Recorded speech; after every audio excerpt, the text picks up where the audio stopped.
नमस्कार किसान भाइयों, आप देख रहे हैं आपका अपना कार्यक्रम कृषि दर्शन का आज का ये अंक। किसान भाइयों, यह समय चल रहा है जब हमारे कई किसान भाइयों के खेतों में उनकी फसल कटकर तैयार है। वैसे तो यह समय हर्षोल्लास का होता है, परंतु मौसम के बदलते हुए तेवरों के कारण हमारे कई किसान भाई दुखी हैं। हम आपकी इस परेशानी के समय में आपके साथ ही हैं। अगर हम इस समय कुछ साहस और सूझबूझ से काम लें और जल्द से पकने वाली फसलों को अपने खेतों में लगाएं तो अपने कई नुकसानों को बचा जा सकता है। किसान भाइयों, ऐसी ही जानकारियों से सजा सवरा है हमारा आज का ये अंक। तो चलिए शुरुआत करते हैं आज के अंक की मंडी भाव के साथ में खबरें खेती की से।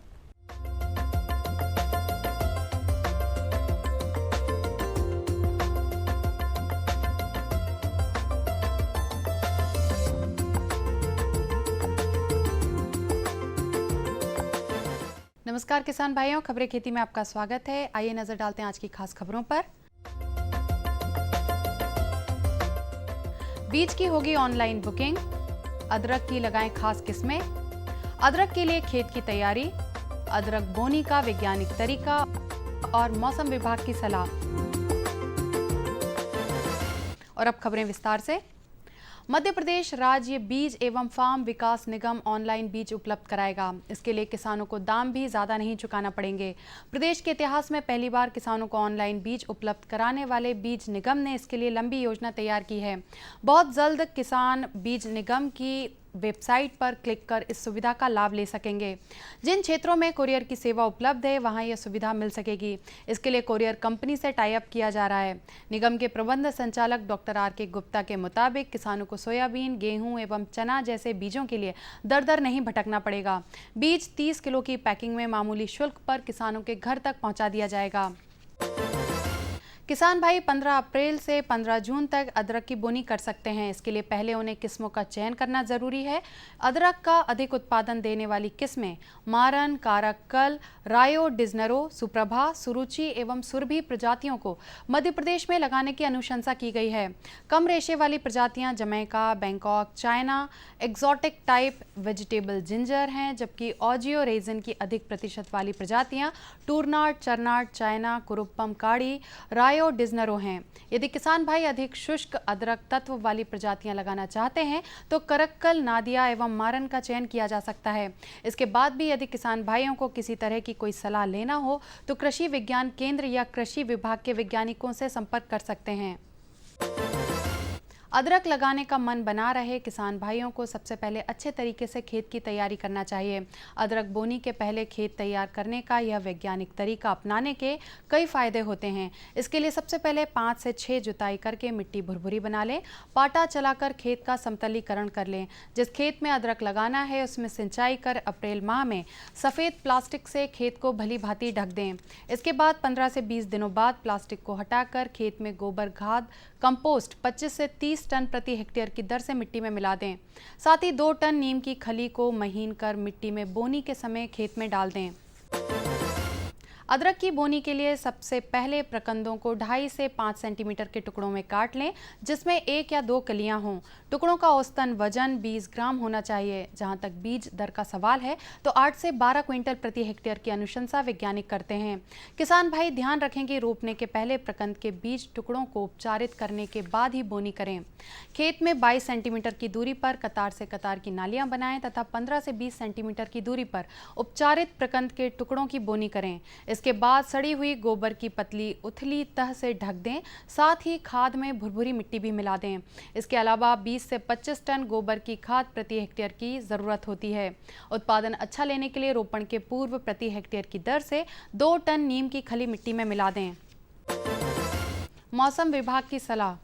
आगामी 5 दिनों में तापमान बढ़ने की संभावना है। अधिकतम तापमान 42 से 43 डिग्री सेल्सियस रहने की उम्मीद है। ऐसे में किसान भाई सब्जियों तथा फलदार वृक्षों की सिंचाई करें। हल्की वर्षा होने की संभावना है। यदि बैंगन की फसल में फल छेदक कीट का प्रकोप दिखाई दे तो मेलाथियान 50 EC दवा 1 लीटर पानी में घोलकर आसमान साफ रहने पर छिड़काव करें। कपास लगाने वाले किसान भाई अपने खेत की तैयारी करें। इसके अलावा बीते सप्ताह में वर्षा से प्राप्त नमी को ध्यान में रखते हुए खाली खेतों में जुताई करें। इसके लिए रोटावेटर या मिट्टी पलटने वाले हल का उपयोग किया जा सकता है। पशु एवं मुर्गी पालकों को सलाह दी जाती है कि तापमान बढ़ने की संभावना के चलते छाया, पर्याप्त पानी तथा बीमारियों से बचाव के उपाय करें। पशुपालक ध्यान रखें कि पशु बीमा की जानकारी स्थानीय पशु चिकित्सालय से लेकर पशुओं का बीमा कराएं।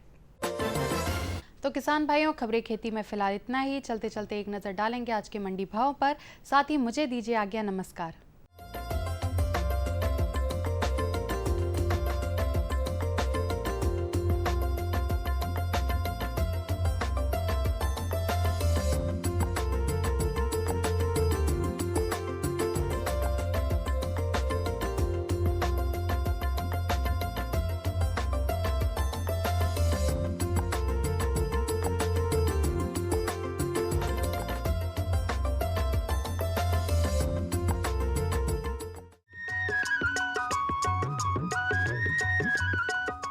ये लो और बताओ। बस। अरे ये क्या भैया जी, बस इतनी सी रासायनिक खाद? किसानी छोड़ रहे हो क्या? किसानी नहीं, नादानी छोड़ रहे हैं। मिट्टी की जांच कराई है। अब तो लालाजी जितनी जरूरत है उतने ही उर्वरक खेत में डालेंगे। हाँ, किसान भाई आज ही अपने जिले की नजदीकी भूमि परीक्षण प्रयोगशाला में मिट्टी की जांच जरूर करवाएं और मिट्टी में पोषक तत्व, नमी व पौधे के विकास को देखते हुए केवल जरूरत के अनुसार ही पोषक तत्व डालें। और हाँ, मिट्टी में गंधक, जस्ता, बोरोन जैसे सूक्ष्म पोषक तत्वों का पता लगाना भी न भूलें। उर्वरक और जैविक खाद के सही उपयोग से भूमि का उपजाऊपन बनाए रखें, उत्पादकता बढ़ाएं, खर्चा घटाएं और बहुमूल्य विदेशी मुद्रा बचाने में भी सहयोग दें। और हाँ, धीमी गति से नाइट्रोजन उपलब्ध कराने वाले उर्वरकों जैसे नीम लेपित यूरिया को प्राथमिकता दें और यूरिया का पत्तों पर छिड़काव करें। अरे वाह, तू तो सचमुच समझदार हो गया रे। अधिक जानकारी के लिए संपर्क करें जिला कृषि अधिकारी या किसान कॉल सेंटर।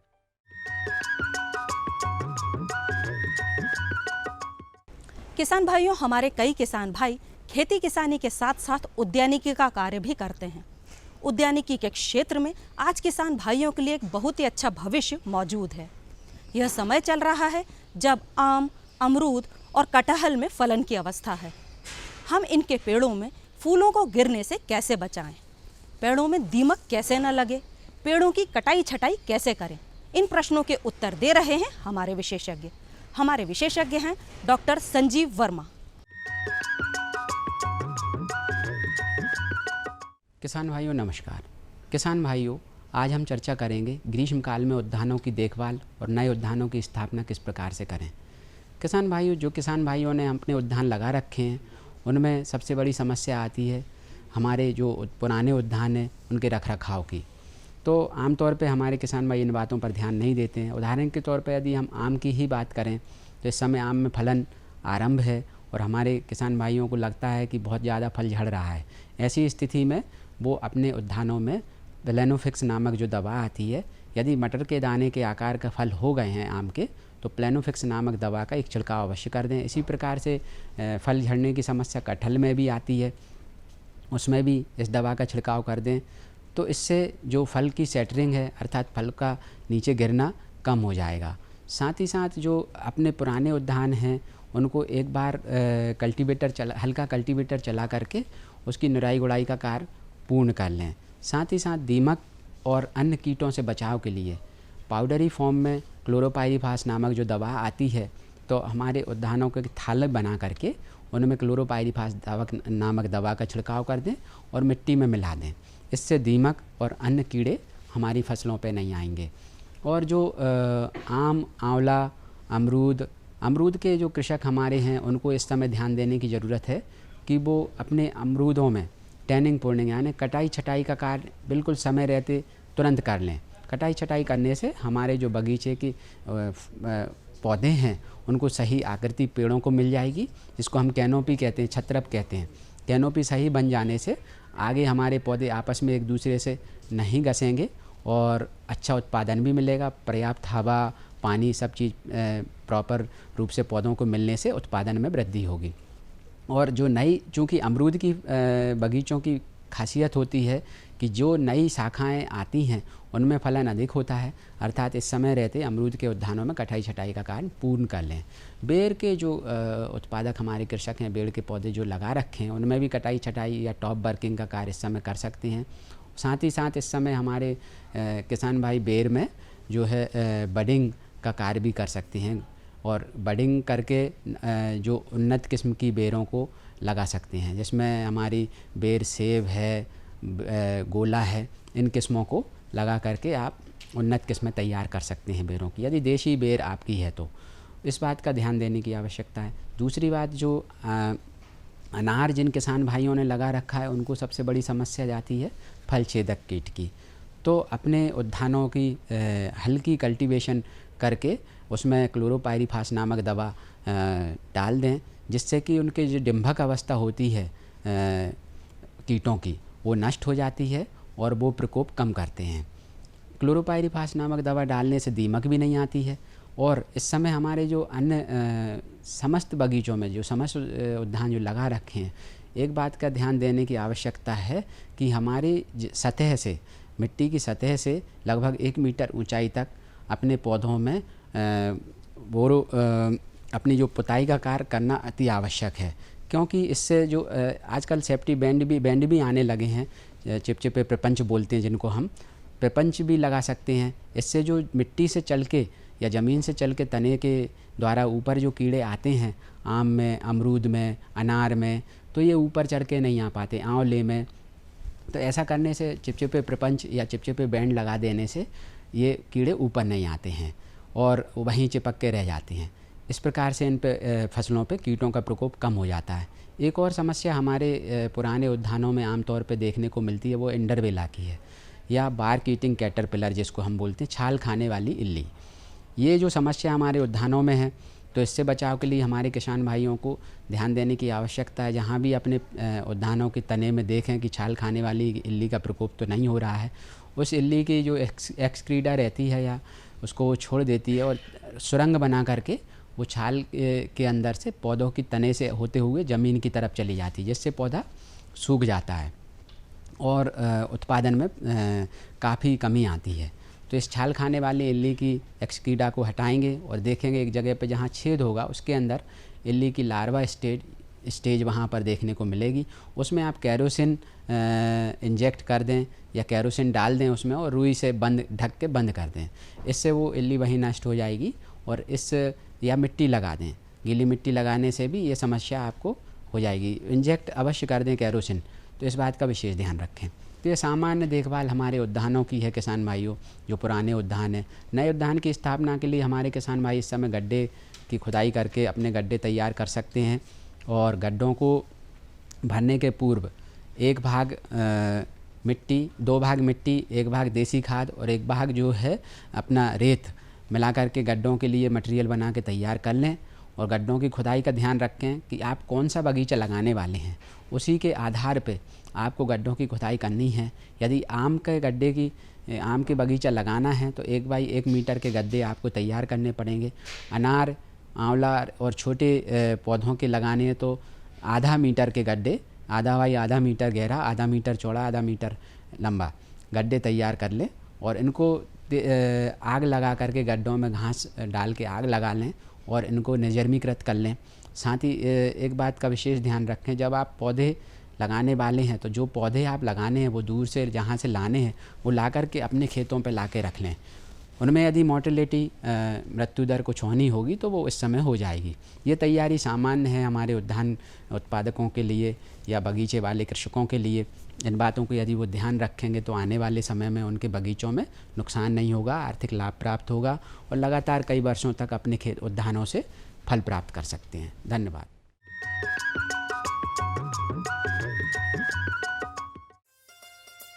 अम्मा खाना दे दो ना। सबर कर गोलू, अभी दाल नहीं गली है। तू फिक्र ना कर गोलू की अम्मा, अब की बार अपनी दाल खूब गलेगी। क्या मतलब जी? अब की बार NFSM के तहत दाल की पैदावार को बढ़ाने के तरीकों को दिखाने के लिए देश में 1000 क्षेत्र चुने गए हैं, जिसमें हमारा इलाका भी आ गया है। पर इससे हमें क्या फायदा? हमें 5 एकड़ खेती के लिए खाद और कीटनाशक के अलावा बढ़िया बीजों की एक मिनी किट भी मिलेगी। इतनी दाल का करेंगे क्या जी? अरे भगवान, सरकार ने दलहन का समर्थन मूल्य भी खूब बढ़ा दिया है और इनकी खरीद का भी पूरा इंतजाम कर लिया है। इससे आमदनी बढ़ेगी और फिर हमारा गोलू अच्छे स्कूल में जाकर के कृषि वैज्ञानिक बनेगा। हाँ,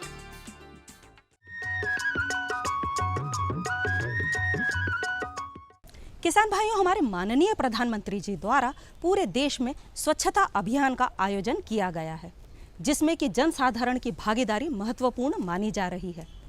कृषि के क्षेत्र में स्वच्छता अभियान का क्या महत्व है और इसको किस प्रकार से लागू किया जाए, यही आज आपको बताएंगे हमारे विशेषज्ञ। हमारे विशेषज्ञ हैं डॉक्टर GS कौशल। कृषक भाइयों, वर्तमान में स्वच्छता अभियान के ऊपर विशेष ध्यान दिया जा रहा है और इस स्वच्छता अभियान में ग्रामीण एवं शहरी दोनों ही निवासी एक महत्वपूर्ण भूमिका अदा कर सकते हैं। स्वच्छता अभियान को सफल बनाने के लिए पिछले दिनों मेरे द्वारा प्रधानमंत्री जी को भी एक पत्र सुझावों के साथ लिखा गया और जिसके ऊपर कार्रवाई भी सुनिश्चित हो रही है। अब हम देखें कि आखिर कृषि में स्वच्छता अभियान का क्या महत्व है। कृषि में स्वच्छता अभियान अत्यंत ही महत्वपूर्ण है, क्योंकि जो भी सड़ने योग्य या गलने योग्य कचरा होता है, यदि उसको हम कंपोस्ट में परिवर्तित कर सकें तो एक बहुत बड़ा काम होगा। आखिर कंपोस्ट बनाने का उद्देश्य क्या है? कंपोस्ट में वो सब पोषक तत्व होते हैं जो हम बाहरी स्रोतों से रासायनिक उर्वरकों के माध्यम से देते हैं। एक आंकलन के अनुसार यदि देखा जाए तो ग्रामीण क्षेत्र में लगभग 670 लाख जो कचरा है, या इसको उस दूसरी तरफ से बोले तो 670 मिलियन टन कचरा ऐसा है जो कि गल सकता है, जिसकी कंपोस्ट बन सकती है, प्रतिवर्ष उत्पादित होता है।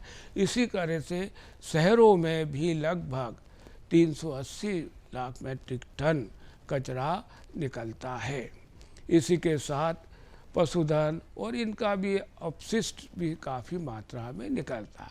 अब यदि इस सबको में विभिन्न जो विधियां हैं कंपोस्ट बनाने की, जिसमें प्रमुख है नाडेप, इंदौर विधि, वर्मी कंपोस्टिंग, इसके माध्यम से वैज्ञानिक तरीके से कंपोस्ट बना सकूं, तो मुझे या कृषकों को ये जो रासायनिक उर्वरक है उसकी आवश्यकता ही नहीं पड़ेगी। प्रतिवर्ष हम देखते हैं कि यूरिया के लिए बड़ी मारधाड़ बढ़ती है और यूरिया के लिए लोगों को लंबी लंबी लाइनें लगाना पड़ती है, परंतु यदि मैं गोबर और गौमूत्र का सही उपयोग कर सकूं तो निश्चित रूप से मुझे यूरिया की भी आवश्यकता नहीं पड़ेगी। ये एक बहुत ही महत्वपूर्ण विषय है। और यदि आप इस कचरे को निष्पादित कर सकते हैं, इसका कंपोस्ट बना सकते हैं, तो गाँव में और शहरों में दोनों जगह हम बीमारियों से भी मुक्त हो सकते हैं, क्योंकि यदि कचरा नहीं होगा तो उसको ऊपर ना मक्खी बैठेगी ना मच्छर बैठेंगे और एक जो आप कहना चाहिए स्वच्छ वातावरण निर्मित होगा। जब मच्छर और मक्खी नहीं होगी तो निश्चित रूप से हमारी बीमारियों को भी हम बचा सकते हैं। दूसरी तरफ हम देखें कि हम जब रासायनिक उर्वरकों का उपयोग करते हैं तो उसके विषैले तत्व जमीन में रह जाते हैं। पौध संरक्षण दवाइयों का उपयोग करते हैं तो केमिकल की मात्रा आज इतनी ज़्यादा बढ़ती चली जा रही है कि कई प्रकार के जो फल और सब्जियां हैं वो तो खाने लायक भी नहीं रह जाते। परंतु यदि मैं कचरे का निष्पादन करके जैविक तरीके से इनका उपयोग खेतों में कर लेता हूं तो जो उत्पादन होगा वो स्वास्थ्यवर्धक होगा, खाने योग्य होगा और आप भी स्वस्थ रहेंगे, बीमारियों से छुटकारा मिल पाएगा। आप देखिए कि अधिक जो रासायनिक उर्वरकों या अवशेषों के फलस्वरूप कैंसर जैसी बीमारियां भी बड़ी तेज़ी से बढ़ती जा रही हैं और इसका प्रत्यक्ष उदाहरण जो है पंजाब में देखा जा सकता है।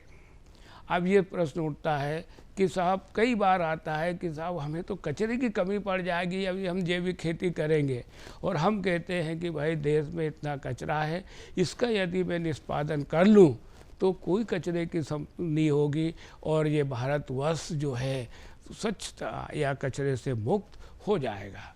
सड़कों पे दोनों तरफ कई तरह के जो है पौधे जो कि फसलों के लिए आवश्यक नहीं होते हैं, झाड़ियों के रूप में उगते रहते हैं और उनके परागण भी हमारे स्वास्थ्य पर विपरीत असर करते हैं।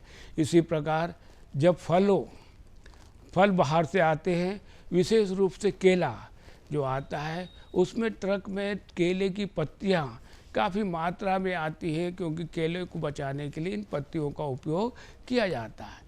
अब इन पत्तियों को जब जिस ट्रक वापस जाते हैं, शहर के बाहर सड़कों के दोनों तरफ फेंक देते हैं।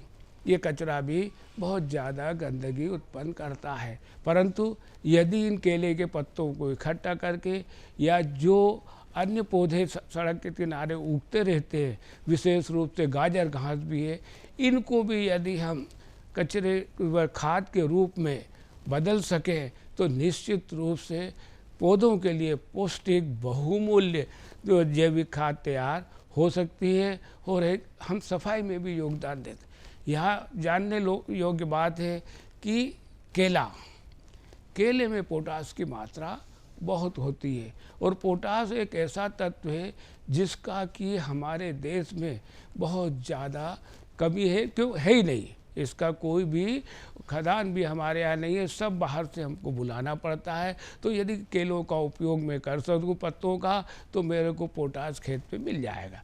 दूसरा है जो शहरों में आपका जो तालाब है, इनसे जलकुंभी निकलती है, जो आपके जो पूजा ग्रह है उसके अंदर से फूलों की काफ़ी मात्रा निकलती है और इनको भी ऐसे ही छोड़ दिया जाता है, जो एक स्वच्छता में बाधक होते हैं। यदि इनका उपयोग भी खाद बनाने में किया जाए, हमने इसका बड़ा सफल उपयोग किया था और बहुत बहुमूल्य खाद बनती है। और सबसे योग्य जो शहरी जनता के लिए है कि साहब आपके घरों से जो कचरा निकलता है उसमें से जो सड़ने योग्य सब्जी के छिलके हैं या वो सब पदार्थ हैं, उनको आप घर में ही खाद में परिवर्तित कर सकते हैं और अपने किचन गार्डन या छत पे बनाए बगीचे में इनका उपयोग करके अपने लिए स्वयं के लिए फूल पैदा कर सकते हैं, सब्जियां पैदा कर सकते हैं। और इस प्रकार जो मेरा जो पूरा कहने का तात्पर्य है कि यदि देश में ग्रामों और शहरों में उपलब्ध, हमारे घरों में उपलब्ध सड़ने योग्य या गलने योग्य कचरे का मैं उपयोग खाद बनाने के लिए जो भी सरल विधि आपको लगे उसका उपयोग करके कर सकूं, तो निश्चित रूप से ये स्वच्छता अभियान में बहुत बड़ा योगदान होगा और हम अपने लिए पौष्टिक तत्व खाद्यान्न और सब्जियां उत्पन्न कर सकेंगे।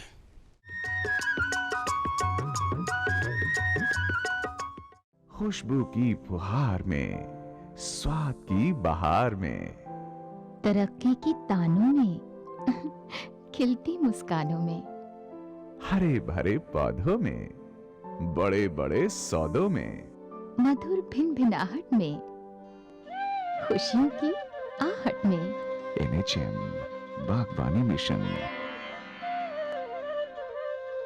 हमारी चाहत आपकी मुस्कुराहट। आज तो वसूली करके ही जाऊंगा। घनश्याम, अरे ओ घनश्याम, वो तो स्कूल गए हैं। स्कूल गया है। अरे बहाना तो ढंग का बनाती। हाँ लाला, मैं स्कूल ही गया था, फार्म स्कूल, जहाँ किसानों को सिखाई जाती है खेतों में पैदावार बढ़ाने की हर बात, जैसे मिट्टी के हिसाब से सही खाद, बढ़िया बीज और जरूरत के मुताबिक कीटनाशक, ताकि कम लागत में अधिक मुनाफा। ये पकड़ लाला, तेरा हिसाब साफ।